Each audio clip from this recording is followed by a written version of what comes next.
Steel plant ప్రైవేటీకరణ అంటూ fake ప్రచారాలపై MP Bharat counter ఇచ్చారు. తన ప్రమాణ స్వీకారం జరగ్గానే స్టీల్ ప్లాంట్ పైన ఢిల్లీ వెళ్లి ఉక్కు శాఖ మంత్రిని కలిశాను. కేంద్రం భారీ ప్యాకేజ్ ఇచ్చిందే. స్టీల్ ప్లాంట్ని లాభాల బాటలోకి తీసుకుని వెళ్లాలని మేం ఆలోచిస్తుంటే కొంతమంది కార్మిక నాయకుల మాటల్లో చేతల్లో కుట్ర కనిపిస్తోంది.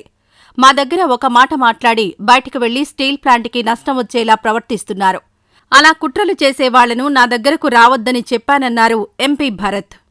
ప్రమాణ స్వీకారం చేసిన తర్వాత మొదటిగా వెళ్ళి అక్కడ నాకు స్టీల్ మినిస్టర్ కుమారస్వామి గారు పరిచయం లేకపోయినా సరే వెళ్ళి, సార్ మా పార్లమెంట్ లో ఇష్యూ ఉంది, మీ సపోర్ట్ మాకు కావాలని అడిగితే అప్పటికి నాకు దీని గురించి ఆల్రెడీ ఒక అవగాహన ఉంది. లోకేష్ అన్న దీని గురించి నాకుతో మాట్లాడారు. దీని మీద ఒక పాజిటివ్ గా చేయాలని చెప్పడము మీరే చూశారు.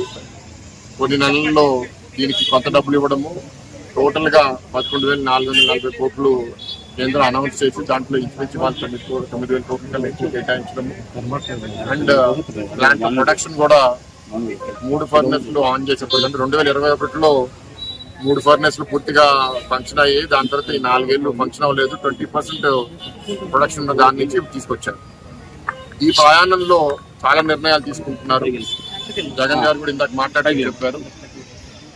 కొన్ని దగ్గరలో ఏంటంటే కాంట్రాక్ట్ వర్కర్స్ పేర్లు లిస్టుల్లో ఉండడం కానీ వాళ్ళు పనికి రాకపోవడం, లేకపోతే వాళ్ళని ఏపించడానికి కొందరు కార్మిక నాయకులు డబ్బులు తీసుకుని రాజకీయ ఒత్తిడి పెట్టి వాళ్ళని ఏపించుకుని వాళ్ళు లబ్ధి పొందడం, ఇట్లా అనేక కారణాల వల్ల స్టీల్ ప్లాంట్ చాలా దెబ్బతింది.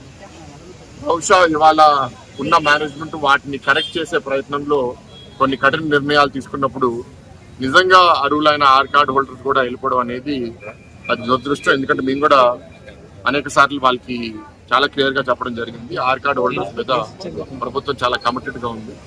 వాళ్ళందరినీ ఎవరైతే బాగా పనిచేస్తున్నారో, పని చేయకపోతే మనం ఉంచమని మేము చెప్పలేము. వాళ్ళు కూడా ఏదైనా తప్పు చేస్తే వాళ్ళు తీసేసేయాలి, కానీ బాగా పనిచేసే వాళ్ళని మాత్రం ఆర్ కార్డ్ హోల్డర్స్ ని మీరు కాపాడాలనేది మేము చెప్పడం జరిగింది. అంతేకాకుండా స్టీల్ ప్లాంట్ ని లాభాల లోపల తీసుకెళ్లాలి. డే 1 నుంచి, ఇప్పటి నుంచే కాదు, డబ్బులు వచ్చిన ఒక వారం లోపలే నేను కార్మిక నాయకులను కలిసినప్పుడు అప్పుడే వాళ్ళ మాటలు నాకు కొంచెం తేడా కనపడింది. ఏంటి అంటే నాకు కొంత అనిపించేది, ఈ పోరాటం వాళ్ళకి ఆగకూడదు, ఈ పోరాటం నడిస్తేనే వాళ్ళకి ఒక ఉనికి ఉంటుంది అనే ఒక ఆలోచనతో బహుశా కొందరు ఉన్నారేమో అనే ఒక అనుమానం కూడా నాకు అనిపిస్తుంది. ఎందుకంటే స్టీల్ ప్లాంట్ బాగుంటే మాకు అసలు ఇష్యూస్ ఏమీ మేము చేయలేము, మేము లబ్ధి పొందలేమని కొందరు ఆలోచిస్తున్నారు.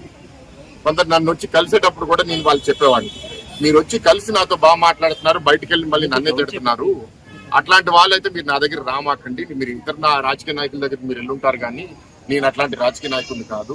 నేను మీ మొహం మీద ఏం మాడతానో మీ వెనకాల కూడా మీ గురించి అదే మాడతాను. నేను నాకేమి ఇక్కడ ఏమి ఆల్టర్నేట్ ఎజెండా లేదు అని కూడా వాళ్ళకి చెప్తాను కదా. నా దగ్గర రావడం కూడా ఇప్పుడు మానేసింది.